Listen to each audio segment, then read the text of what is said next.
If you would like to ask a question, please press *3 on your telephone keypad. You'll then be transferred to one of our staff members who will take your name and your question. We'd like to get through as many of your calls as possible tonight. To help us accomplish that, we must limit callers to only one question. If your question is chosen, your name will be called and you will be connected with the senator and asked to repeat your question. If you get disconnected or you have friends who would like to watch or listen in, they'll be live streamed on Senator Begich's website, www.begich.senate.gov. I apologize, it's just begich.senate.gov. Or you can visit his YouTube page, and it'll also be posted on his Facebook page. If you would like to stay up to date on other critical issues important to Alaskans and the senator, do follow him on Twitter with the handle @SenatorBegich, and his Facebook page is facebook.com/Begich. Now we're going to go to Senator Begich with some opening remarks. Thank you all very much for joining me tonight on a very important town hall meeting dealing with the issues within Syria. As you know, Congress is facing some very complicated issues with regards to Syria and how to resolve the incredible conflict there. As you know, the issue that occurred with the violation of international law with the chemical weapons, there's no question in my mind, based on the information that I have, that the Syrian government did utilize chemical weapons, and it is a horrific act on their part. But I want to make it very clear, yesterday, the Senate Foreign Affairs Committee just did their resolution, which at some point early next week, we hope, will come to the Senate floor for debate, which would authorize armed forces to be utilized in Syria in some sort of strike. I'm back now in Washington for the last couple of days getting briefings, both public as well as private briefings regarding the situation in Syria. But tonight I wanted to sit down with Alaskans. This has been probably the #1 issue, especially in the last week, that Alaskans have been contacting my office, as well as when I was back home for the last month, hearing from folks, especially in the last 10 days. So I want to give you a chance to tell me what you're thinking, and maybe I would hope to be able to answer some of your questions and concerns, but complicated situation, one that we will obviously deal with next week in some form of debate, and a lot of news coming out every day. So let's go right to the calls, and I'll try to do my best to answer them as quickly as possible so we can get as many in as we can tonight.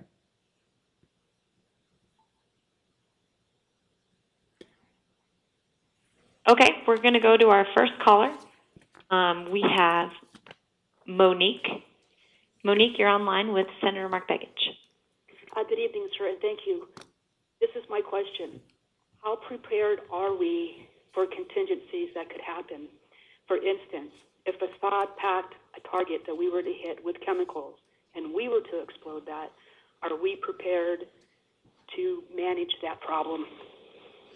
It's a great question, one that I've heard come up a couple times, and there's two parts that if I can add. One is not only if we hit a large depot of chemical weapons, will that disperse within the community that surrounds it, but also if the winds or the other type of environmental issues are in the area. For example, if they have high winds, what will happen if those chemicals move through the air and where will they go? This is a concern, and that's why I think if there is a strike that the White House and the Department of Defense are talking about, that it would be a very surgical and limited strike to make a point, as what they've been saying to me at least, to Assad, that we will not stand for any more utilization of chemical weapons. It's not necessarily to wipe out all the chemical weapons. It is to make a point and then potentially secure the weapons. So it is a concern, and one that I share with you of what could happen and the secondary consequences of our own actions of moving into Syria and making these strikes. So I'm not sure we're 100% prepared for those. Okay, our next question, is going to be, it's actually going to be from Kathy, and I believe that Kathy has a question regarding the funds to pay for this. Kathy, you're on with Senator Begich.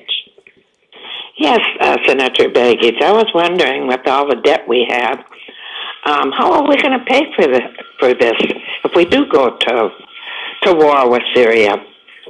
Kathy, I will say that this is a question that has not been answered, one that I've actually pursued for two reasons. One, as you know, we have been in 2 wars for many years, especially in Afghanistan. A lot of American lives have been lost, and as we know, some incredible injuries that people will carry for the rest of their life that are back here, soldiers that served our country, and the costs are in the trillions for those two wars. When we got engaged in those, no one wanted to talk about what it would cost, and then now here we are with huge debt and an economic problem by having to pay that off to pay for those two wars. It's a question that I continue to ask the administration and Department of Defense. They do not have, or at least have not presented to me or others that I'm aware of, the exact potential cost or the range of costs that this will have. Here's my concern. Whatever that number is, and let's just assume that's going to be in the millions, whatever happens, that's come from somewhere. There's no free ride, and it's going to cost. And it means if we go through this whole process we've been going through for the last 4 or 5 years that I've been here, is people who want to get us into these engagements later will then say, well, we're not going to pay for them. We're just going to have to cut other services to pay for them. So I'm very concerned of what impact this will have on the American people and the services that are desperately needed for Americans after fighting two significant wars that have cost us trillions in not only money, but in thousands of American lives. The cost that we will now bear for those two wars will be significant, and the families will be carrying these costs for many, many, many years. So this is all into the equation that, honestly, I have not gotten the answers that I've asked for, and that is, what kind of costs are these going to have? So your question is very good, and one that I hear on a very frequent basis is we're finally getting out of debt on an annual basis. We're down from $1.4 trillion per year in debt. We've cut it by almost 60%, the annual deficit, and we're now facing a potential with this, getting right back into the hole again, and again putting American lives and families at risk. Okay, we have the next question from Reverend Burke in Anchorage. Sir, you're on the line with Senator Begich. Yeah, my question is, before resorting to a military response to this situation, what non-military responses have we considered? And if we have rejected those strategic, humanitarian, and diplomatic responses, why have we done so? Reverend Burke, it's good to hear from you. Thanks for all the work you do. I know of you and have met you many times, and the work you do in the community. Thank you for what you're doing. But this is a question, again, that we've been asking. What we have been told was there are kind of two tracks going on, but one is not moving very well, and that's the one with diplomatic resolution on this issue. Russia, and I'll be very frank here, and I know I'm sure a call like this is probably monitored by the White House or other folks. I'm sure what I say that I'm going to hear about it tomorrow, but Russia has incredible potential and power right now to switch this situation off. They have a military base there. They're selling arms to the Assad government. They're in constant communication with his government, and they could solve this problem overnight. They have also agreed utilization of chemical weapons are a violation of international law and should be prosecuted as such, but they don't agree that the Assad government has done it. And so this is the dilemma. And because they hold the veto power in the UN, in the Security Council, they have stopped several of the attempts by the U.S. to resolve this issue through diplomatic means. The theory is, if there is pressure put on the Assad government in such a military action, that they would come back to the table. I don't know if that will be the case. My worry is the expanding potential of other violence within the region.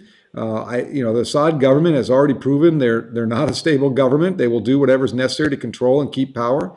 And Russia has a huge role here and has yet to exercise it in the longer term needs of this world, and that is creating opportunities of peace, and they have not exercised it. So we're in this dilemma. So the argument is the administration is making that they see this as the next road because they're unable to get diplomatic channels moving again. I'm not sure that's my belief, but I will tell you that's what they've told us. Okay. Our next caller is Mary, and just before we take Mary's question, I want to remind folks on the line, if you have a question for Senator Begich, to please press *3. Again, that's *3. And Mary, you're online with Begich. Go ahead, Mary. Hi, Senator Begich. Thank you Thank you for taking my call. I'm just wondering when there will be boots on the ground. If we do just a little bit, I mean, one can't be just a little bit pregnant. So we go in and we do something, then and you've covered many things already that could happen. So my question directly is, then when will boots be on the ground? Well, according to the resolution that the Senate Foreign Relations Committee has passed, it specifically says no boots on the ground. But it does also say another phrase in there. I can't remember if it's section 5 or 6, but there's a specific section there that also was added that talks about we need to get the momentum to change. And what that means is right now the momentum is in favor of the Assad government. They're the ones that are moving in the momentum of being successful on the ground. Well, when you do a few airstrikes, that may not be the only way to change momentum. I'm very concerned of the definition of what boots on the ground mean. For example, what happens if right outside the borders of Syria, or right in Syria, but not far from the borders, some of our troops are, for other reasons, other activities within the region, and we see opportunities to take control of some chemical weapons within the borders of Syria, just on the edge. Do we move in there? Do we manage that? What happens? And I'm very nervous that, for all the reasons I think you're thinking, that you start a little bit, the end result is you could be all the way in. And that is a very dangerous thing. And I can't emphasize enough, we have gone through 2 significant battles and wars over the last almost 15 years. And I just don't think Alaskans and Americans are ready to engage at a level, again, like we've just gone through with the amount of lives we've lost, the cost to our resources, and our resources today are stretched pretty thin and worn down a little bit. So I'd be very cautious of the definition of boots on the ground. I know they have made it very clear to me that there'd be no combat troops, but I'm nervous that once you're in and the situation potentially escalates, what do? We just walk away? I've never seen that in the U.S. Battle plan. Usually it's engaged at a much higher level, and that's what concerns me about the next step. Next question. Okay. Our next question is from Dwayne. Dwayne, you're live with the senator. Yeah, Senator Begich, this is Dwayne Edelman from Valdez. And I'm just curious why we would even consider engaging in war with Syria when it looks like ourselves and France are about the only ones that would do that. Dwayne, I've said at the very beginning that it's a violation of international law, which means an international response. And I have the same feeling you do. I'm concerned that we go it alone. We can't be the police powers of the world. Now, I know there's important things happening on the ground, and there's no question, I want to emphasize this, the tragedy that we saw with chemical weapon use is outrageous. And what it did in killing those families and children is unbelievable what this government would do to their own, the Syrian government would do to their own people. There's no question that I'm very sympathetic with that. But at the same time, it's a violation of international law, which means an international response is necessary. We have been told that there are other countries that are aligning with us and concerned with the same level that we have. But, proof is in the pudding. We can't, every time there's a violation, I can point to countries all around the world where there's tragedies occurring. I mean, I am fortunate in a lot of ways to obviously be serving Alaska here in the Senate. But the unfortunate part is that I see some of these incredible situations around the world where we don't engage for a variety of reasons. And, we can't be the police powers of the world. This has to be an international response. It also has to, we have to understand the costs we're going to bear, not only in what resources we will need, but also the individual life loss that will absolutely potentially occur. And then we have to understand that there could be repercussions greater than just in Syria. All these are pieces of the puzzle that I've been asking questions on and have yet to be satisfied with the responses I'm getting from the administration. But I agree with you, to keep going alone on these things, and I don't want to understate the tragedy and the unbelievable way the Assad government has treated his people, and the gassing of his own people and children is totally outrageous, and we should not stand for it. But as an international community, we should not stand for it. And we should quit having Russia, to some degree China, but clearly Russia, playing politics and leveraging and not acknowledging what has occurred here. Next question. Okay. Our next question is from Patricia, Meadow Lakes. Patricia, you're on with the senator. Can you hear me, Senator? Absolutely, Patricia. Okay. All right. I'm very curious just how much pressure is being put on you by the Democratic Party to vote the party line on this. I think it is a matter where parties should not be involved at all. And so what do you have to say about that? Patricia, thank you for that question. Actually, I had a reporter ask that very similar question today, and I made it very clear. This is not a Democrat or Republican issue. When you're putting American lives at risk, American resources on the table, when you're doing an issue of this magnitude, and any issue I deal with, you got to focus on what the issue is about. Now, your question is, am I getting pressured? Oh, absolutely. There a lot of folks are putting pressure on me, but I will make this judgment based on what I think is right, what I hear from Alaskans, what I think is right for our national security, what I think is right in the long term of our role in the world, but also focused on what's important and what I hear from Alaskans. So you bet. But, I've been down this path before. Most recently, the administration has not been very happy about my view on potentially the president's selection of the new Fed chairman. I've told the White House I don't like that pick. They've not been very pleased with my view on oil and gas issues, which of course for Alaska are very important. So I get that pressure all the time. But at the end of the day, I hope I do what I think is right. I'm an Alaskan first. I am not beholden to a party. Yes, I'm a Democrat. I don't deny that. Some people say, oh, he's hiding from it. No, I'm not. But it doesn't mean I agree 100% with their positions. And always will remember that I'm Alaskan first, and that's my priority. And on this kind of situation, it's Alaskan with all caps. Next question. Okay. Our next question will be from Merlena in Anchorage, and I apologize if I said your name incorrectly. You're live now. Yes, Senator Begich, I've known you for a long time. Yes. Even from high school. But no stories.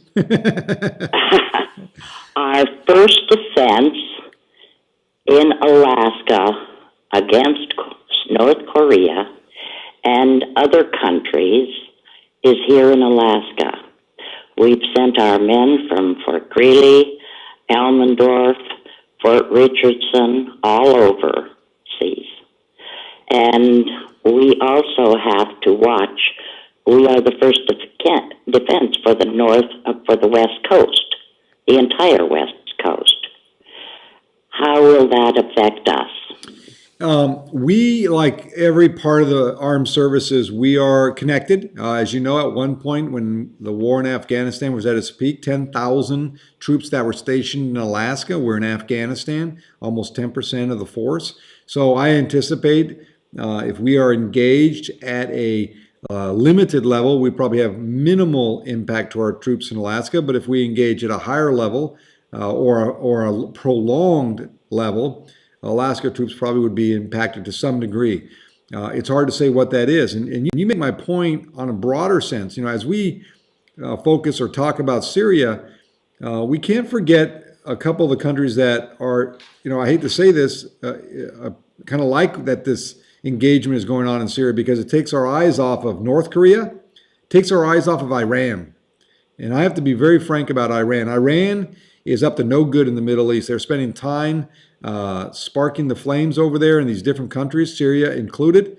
They like that the U.S. might be sidetracked because they're busy developing nuclear weapons. And I will tell you here, I have said it publicly, I say it here, there is no way I will ever want to allow Iran to have nuclear weapons. And whatever it takes to ensure they don't, I will be supportive of that. And we're starting to take our eyes off Iran, which I think is a problem in that region. And your point about North Korea or especially the Pacific Rim, we're a critical part to this new realignment that's occurring. So we have to be very careful here. And I agree, but they'll be probably limited and depends on how long it goes and what level of engagement increases, if a level increases from the U.S. standpoint.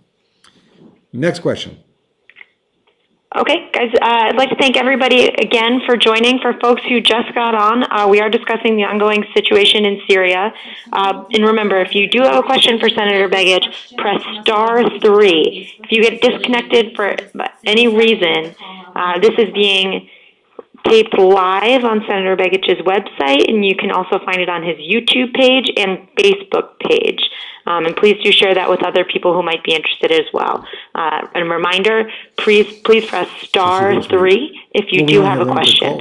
Our next question will be from Rod. Rod, you are live with Senator Mark Begich. Go ahead, Rod. Yeah, hi, Senator Begich. Nice to hear your voice. My question is basically, currently, how do you think you will vote on what's going on right now? And whichever way you decide to vote, what could change your mind to make you vote the other way? Well, first, Rod, I will not support the president's resolution. Significantly, I believe, broad powers it gave him beyond where I think Congress, or at least the committee that had jurisdiction over the rewrite that resolution, believed he should go. Now, let me make one thing real clear here. I know some will call me on this, I recognize the president is commander-in-chief. That's important. I appreciate that he is consulting with Congress, because I had asked for that as one member of the delegation. I think it was important for him to get his input from Congress. But I recognize he's the commander-in-chief of our military. That's what makes us unique among all the rest of the countries around the world. Now, saying that, the current resolution that's coming out of the committee, I have reservations about that also. I have laid out several parameters that some have said they can never be met, but I believe these are important when you're putting American lives online and American resources. And that is, first, this has to be an international effort, which includes Russia and China. They're not void from this participation. They need to be part of dealing with this international violation, international law violation. Second, no boots on the ground whatsoever of any kind, and clearly defined. 3, we have to pay for this, not from existing resources where we're stripping out and making Americans pay one more time out of incredible important needed services that we currently have. Those are some of the parameters I laid down. And we have to have an understanding what the real game plan here is. What's the end game? Just going in there making a few strikes. What happens if Assad does more chemical weapons? Are we back in? Are we then putting ground troops? That has not been clarified. Now, I know what some will say. Well, I put too high of standards. That means I'll probably be a no. Well, these are the standards when you're putting American lives on the line that we should have. So that's where I'm at on this, and they got a lot to still prove to me.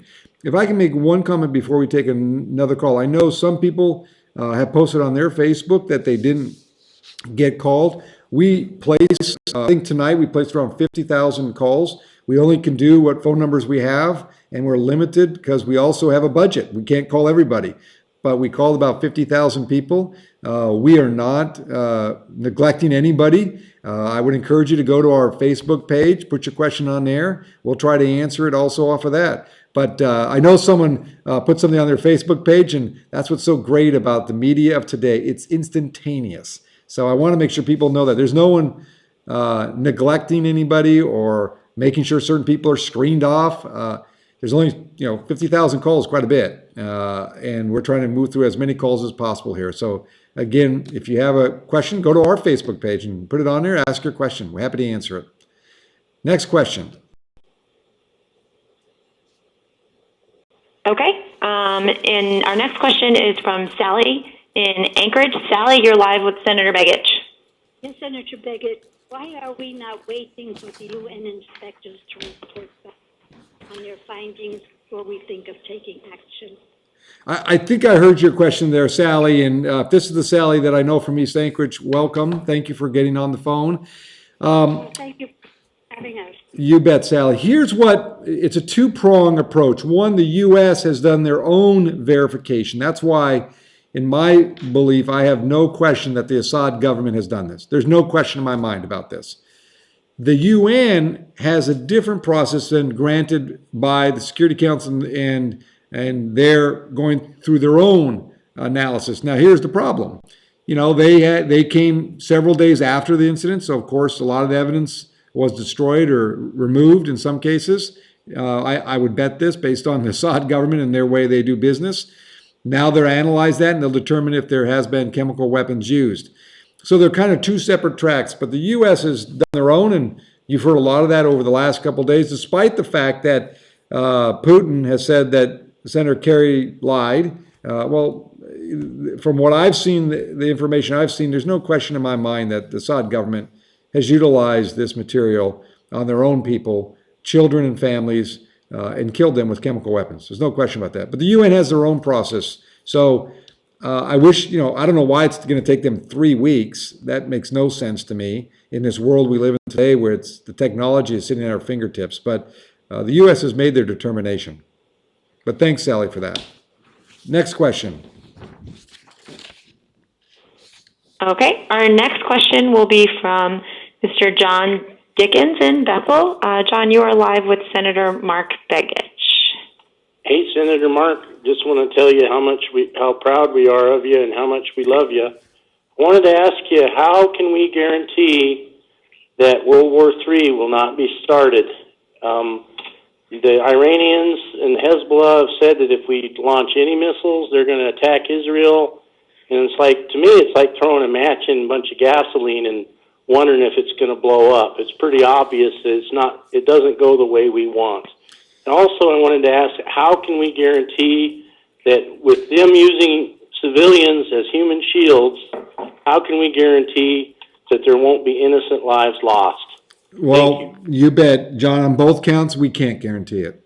I don't know how far it would escalate. Second, human shields. I mean, this is the guy that already gassed his own people as well as children. So I wouldn't put it past him that he's already done that. He's already surrounded critical infrastructure with people out of their prisons or people from neighboring communities and villages.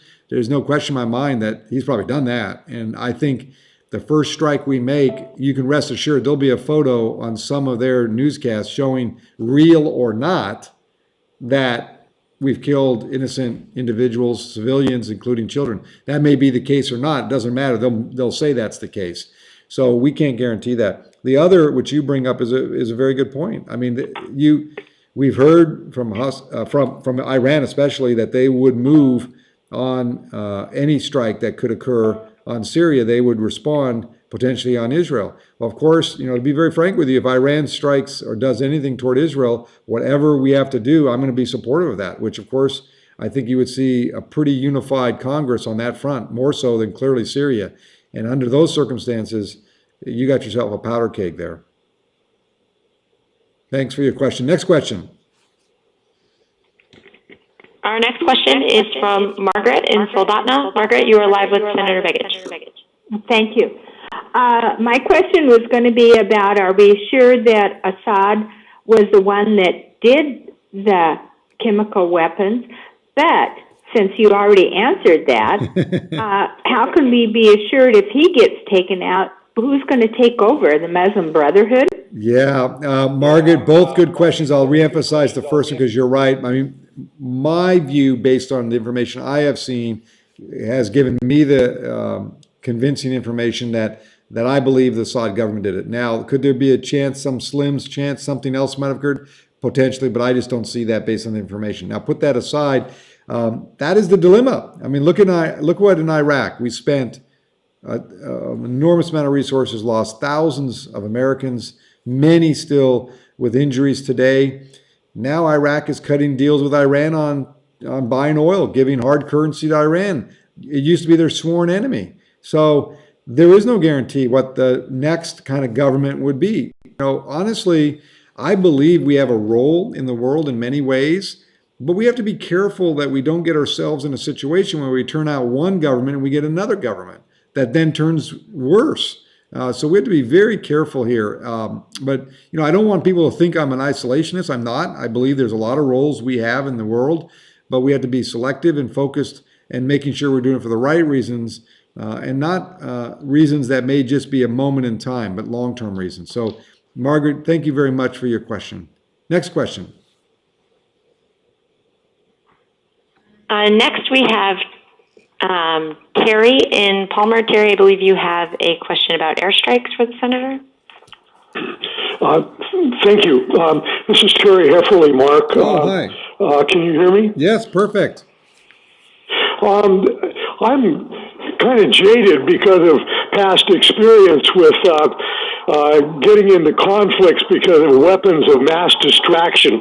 And I guess I'm concerned. You mentioned the international law on several occasions, and I'm wondering whether or not bombing Syria would be considered an act of war. I know we'd consider it an act of war if somebody dropped a bomb in the United States. Yeah, I think what you would see is the UN obviously making a lot of statements regarding our actions because we did it with just us or France or maybe a few other countries and not a international response. So I think there would be a kicking around of this. I don't know if they would consider it, quote, an act of war, but when you're using force, call it whatever you want, you're engaged in some level, and I think we'd hear from the UN. But the bigger question is, and I think you hit it, when there's when countries come together and develop international law, then we should all, under all circumstances, support and enforce. You can't select when you're going to enforce it. And we have also been neglected on this front too. Let's not, when Iran and Iraq were at war, if you recall, the Iraqi government used chemical weapons on the Kurds as well as Iran soldiers, and we didn't do anything. Until later down the road when Iraq invaded Kuwait, then we decided to do something because it was our ally. But, the chemical weapons were used and we kind of didn't do anything. And in a lot of ways, there was a lot of diplomatic reasons in some people's mind that because Iraq was holding Iran at bay, and we were not obviously allies with Iran, and we weren't necessarily allies with Iraq, but Iraq was kind of doing the bidding. I know people don't like to hear this, but now we're into this situation, and now we decide we need to enforce this. Well, we got to get some consistent policy here for all countries, because not just for us, for the United States. What I mean is, when there's a violation of international law, we have to put down our strategic, global, political reasons here and determine, are we going to live by rules, or are we just going to select when we want to enforce them? And in Syria, now Russia is selecting that they don't need to enforce them. So we can't continue like this. We want to live in a world with less violence, less war, and all this turmoil that we're engaged in. We have to decide as international community, do we believe that we're going to live by some rules in some cases when regarding international conflicts? And we should determine that and live by those, no matter, may they hurt us with an ally or not. If an ally of ours has done something that's wrong, we need to step up to the plate, just as Russia should in this situation. But thanks, Terry, for your question. Next one. Okay, we still have about 20 minutes left of our call, so if folks have just joined or still on the line, a reminder, press *3 if you have a question. Our next question is from Audrey in Anchorage. You're live with Senator Begich. My question for you, Senator, is are we sending, or if not, why not, sending help to countries that are taking in the refugees, help in the way of medical supplies and food? We are, go ahead, Audrey, I'm sorry.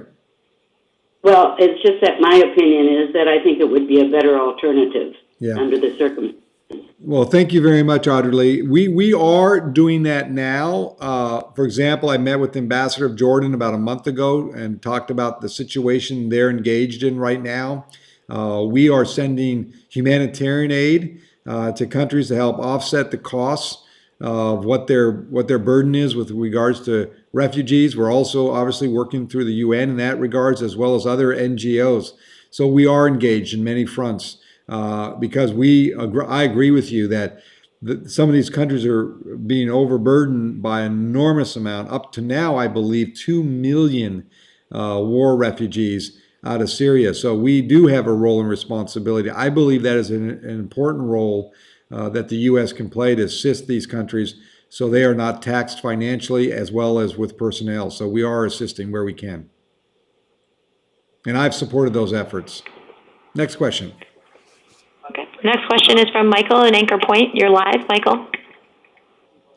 Hey, is this Mark? Yes, how are you, Michael?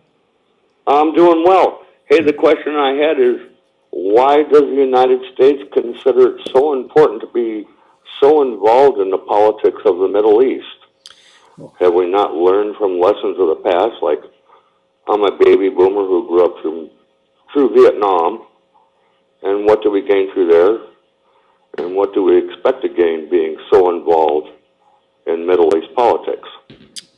Thank you, Michael. Here, I give you two parts. First off, and I say this again publicly, and I usually, State Department calls me and has conversations with me after I say this, but I still say it, and that is, we have a lot of transactional allies in the Middle East. We have one ally, and that's Israel.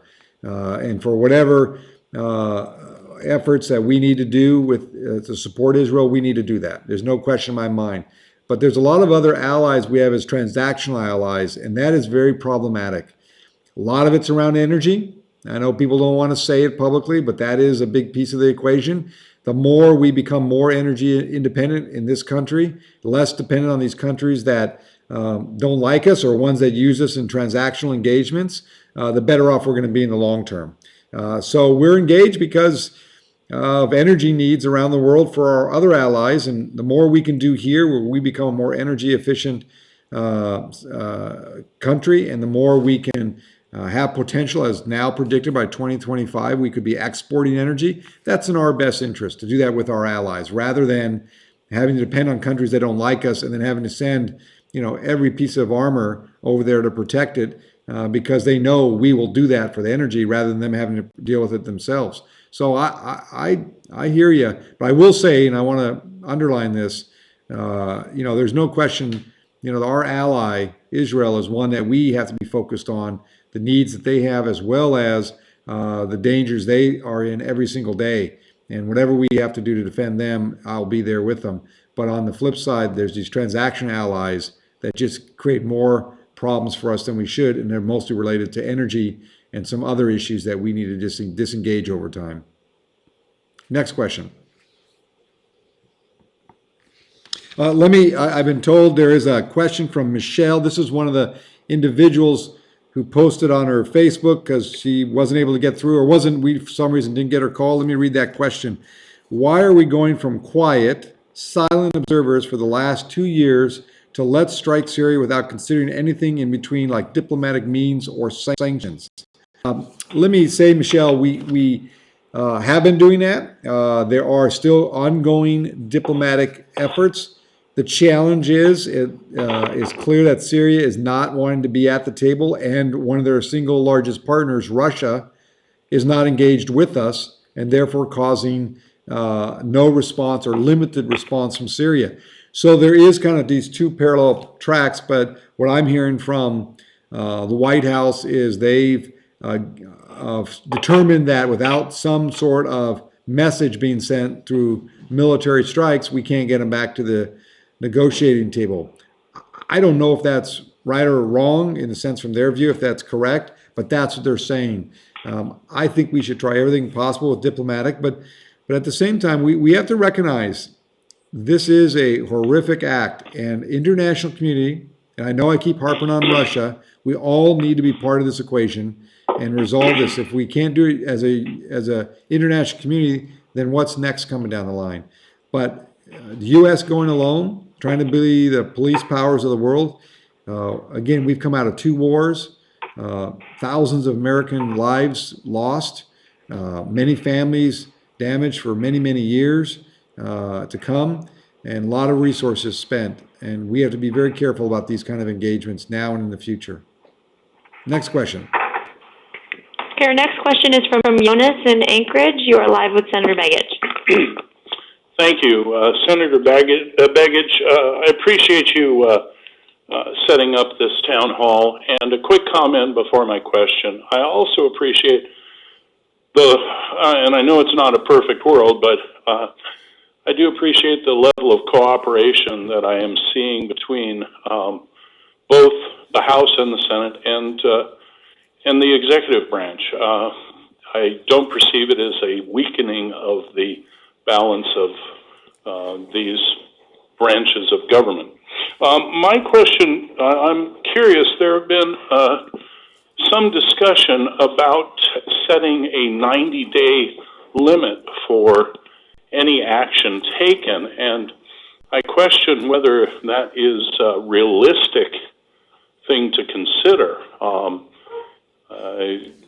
We've seen in the past that 90 days is a very short time, and if we have an objective and we halt at 90 days and it's not met, we could find ourselves in real trouble. Your thoughts on that, please? Yes, both resolutions talk about a time limitation. I can't remember the second one that's come out because there's still work being done on it, but I want to say it's 60 days with a 30-day extension, but I may be wrong, but I think the total is 90. I agree with you. I mean, 90 is a very short period of time when you're trying to deal with a pretty extensive issue and a complicated issue where we may not, as every day moves, these weapons, these chemical weapons are moving around, or the infrastructure we believe might be the targets we want to hit could be reinforced, or changes could be occurring. There's all kinds of other things going on. So 90 is short.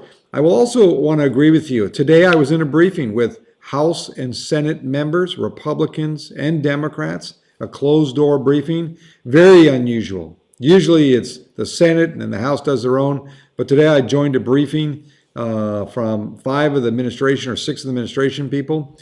Very informative, but I have to say you should be very proud of the members of Congress, the way we're handling this, and the members.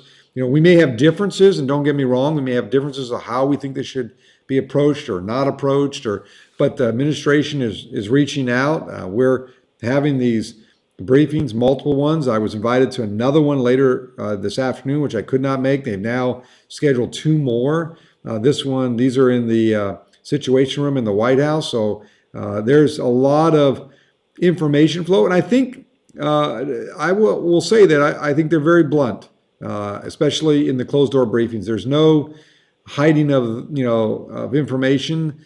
They know they have to be straight with us, and I think members are being very respectful about that. And there's a lot of good questions being asked rather than a lot of speeches being made. So people can gather information, because this is a serious issue when you're talking about American lives, you're talking about American resources. We have to look at this like the caller earlier said. This isn't a Democrat issue or a Republican issue. This isn't the White House, even though, I will tell you, there's pressure coming. But this is about the decision that each of us have to make based on the information and the questions that we've asked and gathered information to determine what's the right thing from our own state's perspective, from the country's perspective, and our role within the world. So thank you for your question. Next question. Next, we have Julie in Fairbanks. Julie, you're live with Senator Begich. Julie? Thank you, Senator. My question, and I hope you didn't cover it already while I was giving it on the other line. Why do you believe the intelligence on Syria when we invaded Iraq on false intelligence and the NSA just proved that they're willing to lie to the Congress? Very fair question. I think we have to, the questions we're asking, especially in the closed door meetings, are pretty direct, and there's no, I guess the way to say it is, I think the information we're getting and the way we're asking the question is not a kind of, give us the information, we're good with that. It's very probing on many fronts. Now, could the information have some faults in it? Could information not be fully laid out because maybe we didn't ask the right questions, or someone? That's all possible, and I will say that. And that's, again, I think in an earlier call, I think Michelle made the comment about, why suddenly, we're observers and suddenly we're fast in the strike mode. That makes a lot of us nervous because we want to make sure that we're looking at all information and that it's not just selective information. But I can't tell you 100% that everything is on the table, because we may not be asking all the right questions. We're asking a lot of questions. And there might be, like, I have never heard the questions about how much it's going to cost until I asked it today. So that is, should they have offered that question? Probably. But I asked it. Now, still, I don't have a solid answer. So I'm nervous about that. But, it goes to Michelle's question. We were kind of observers, and suddenly we're all engaged in this, and information is flowing very rapidly.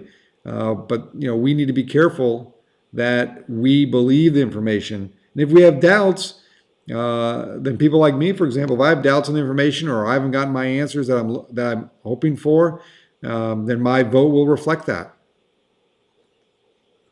Next question. Okay, we just have a few minutes remaining here, and we have a question from Timothy in Soldotna. Timothy, what's your question? Yes, thank you, Senator. My question is this. I had two sons fight in Iraq. My youngest son was killed in Baghdad, Special Forces captain.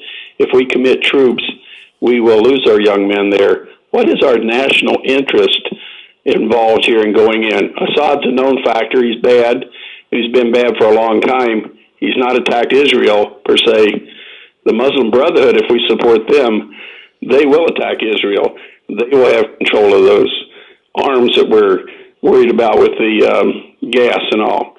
So what is our national interest of helping unseat Assad?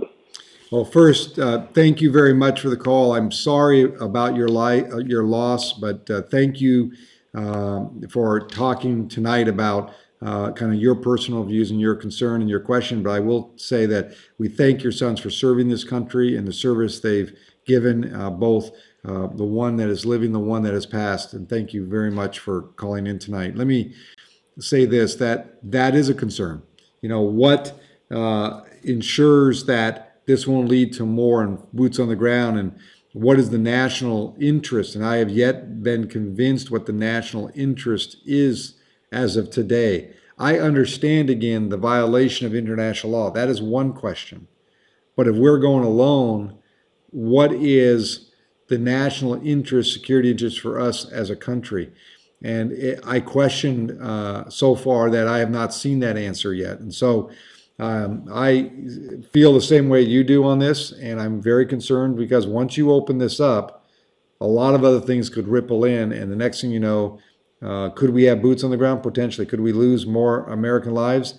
Well, the minute you start moving an airstrike, may they be from shore or from sea, or if we're starting to launch planes, the odds increase every time by each day that goes on. So I'm very concerned about what that could mean. And so there's no convincing argument yet they've given me on the national interest. I understand the international issue, but from a pure national perspective, I've yet seen the convincing argument on Syria. Now, I will say, obviously, if we strike and other things start happening in the Middle East and Israel has an attack by some country, to be very frank with you, I'm going to be there with Israel to defend them in any form of attack that occurs onto them. So we have to be very careful what we're about to do here. Thank you for that question. Next question. Next, we have Richard from Dillingham. Richard, you're live with Senator Begich. Do you have a question? Yes. Good evening, Senator Begich. Very much for hosting this event. It's been very informative. Thank you. My question is that given the recognition of the prohibition against the use of chemical weapons that was first, as far as I know, established in Brussels in 1874, and given the developing body of international law regarding the responsibility to protect civilian populations, what does the United States government intend to do, if anything, to stop the calculated and cold-blooded murder of civilians in Syria? Yeah, let me say, Richard, here is the challenge. You bet. Thank you very much. First, this is not the first chemical weapon use that we believe by Assad. This is just a large-scale chemical weapon use by Assad. I think your question is one that goes to the broader question of what is our role and responsibility based on the growing body of law, which you've defined on chemical weapons on the international area. And what is our role and what do we need to be thinking about? Do we ignore this, and then basically by that ignoring, does that create a message out there that chemical weapons are okay to use? I will say I don't think that's the correct way to look at this. Does this require international response? Yes, and let me underline that, international response. We as a world who signs up on these international laws and as a country that participates, we have to be willing to recognize that sometimes our own allies, in this case Russia's ally, is utilizing weapons like this against their own people, and they have to step to the plate. If we're unable to do that in a broader discussion on international law enforcement, then I worry long term as we move in many other issues in this world. Because if we're always the one that has to come to the plate, use our resources, use our people, and when there are time and time again, let's put chemical weapons aside for just a second. Look at the Sudan until we engage in there. I can show you country after country that we weren't the police officer on. And may that be right or wrong, I can tell you I wasn't happy about some of those lack of engagements. But we have to figure this out as an international community. What's our role here and how do we all participate? Recognizing at times that some of our own allies, may they be Russia's allies or our allies or China's allies or wherever it might be, have to participate in sanctions or other activities that ensure they don't have that kind of behavior in the future. In this situation, Russia is void from the conversation in the sense of being forceful in recognizing Assad has used these chemicals on his own people, and Russia is part of the signatory to the international law. So it's not a simple answer to this very complex question of what are we going to do in the broader scheme of things of enforcing international law. Let me go to the next question. Okay, our next question is from Alice in Anchorage. Alice, you are live with Senator Begich. Hi, Senator Begich. I have what's probably going to be a kind of an unpopular question, but I think it needs to be asked. Before he died, Bobby Kennedy called the United States a great and powerful and compassionate nation. And I don't see how we can be any of those if we don't do something about the slaughter of innocent civilians. And there's a quote, and I don't remember it exactly, but it says something like, the only thing necessary for evil to prosper in this world is that good men stand by and do nothing. I don't think we can really stand by and do nothing. Well, Alice, I agree with the quote, but let me also say I can point to multiple countries around the world where there are bad leaders doing awful things to their people. Do we as a country have the capacity, maybe we want to and should, because I think that's what makes our country very unique, very different than anywhere in the world, that we do have this understanding of our role as a country, but also as a role in what we can do around the world. But there is a point after 2 wars we've been engaged in, thousands of American lives lost, enormous amount of resources expended for many of the same reasons with different types of weapons. We have to think about this as a country, but also as a world. In the UN, this whole politics at the Security Council where one member, and I recognize it, gets the veto power, but they're vetoing because it's an ally of theirs.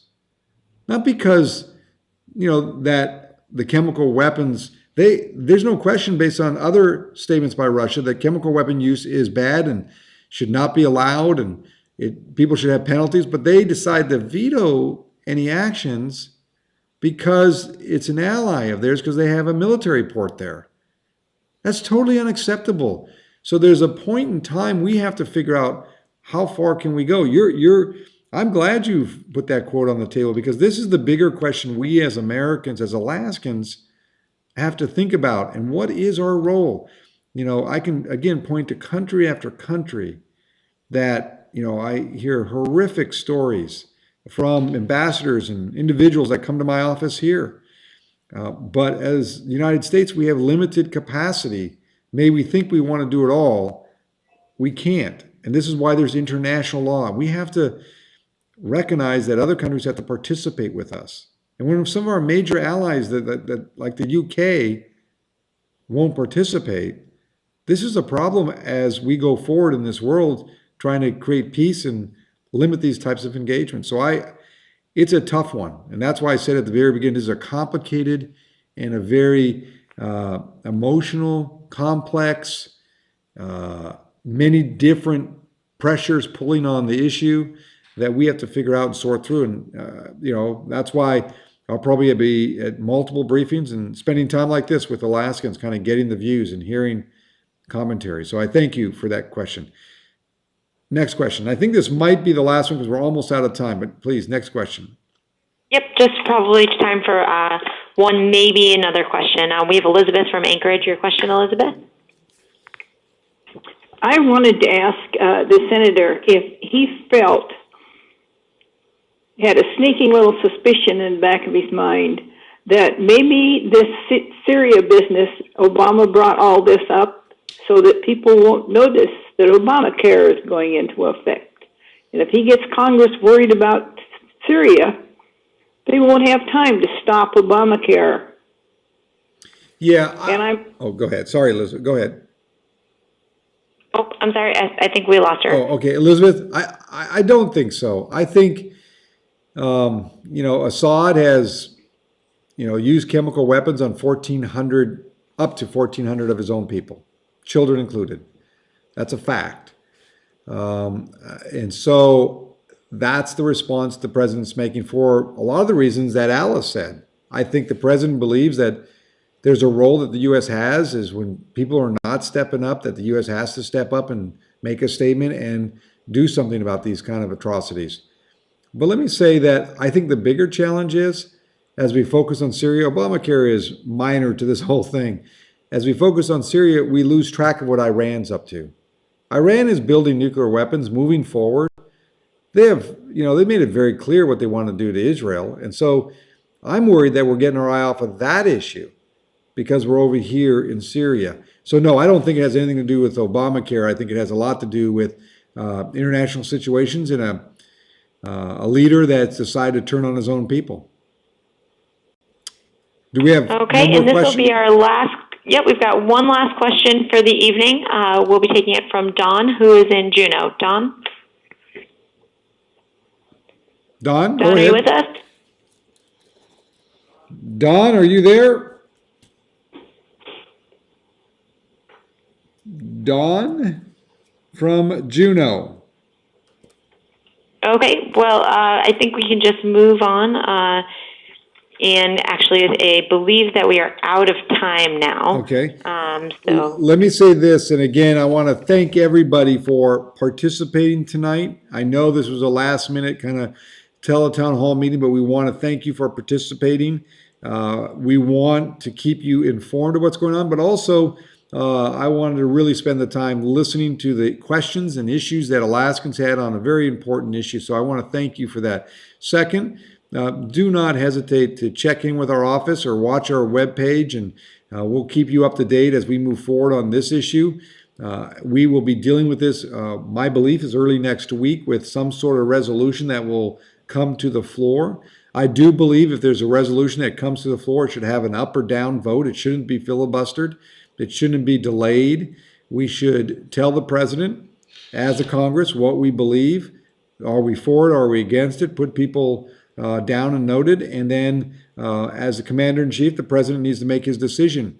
In a lot of ways, with or without Congress. He needs to do what he needs to do as commander-in-chief. But I think it's important that Congress be part of this equation and discussion. And I appreciate the administration allowing us to have these briefings and talking about this issue. It's a complicated one, a lot of issues surrounding it, but we'll be here. I'll be here, obviously in Washington, D.C. for the next several days, obviously, as we get ready to vote on this issue. But thank you all for joining us tonight, and I appreciate the time out of your evening to be part of this. okay, and to folks still on the line, just a reminder that when the call is over, you will get a prompt if you'd like to leave a message for Senator Begich.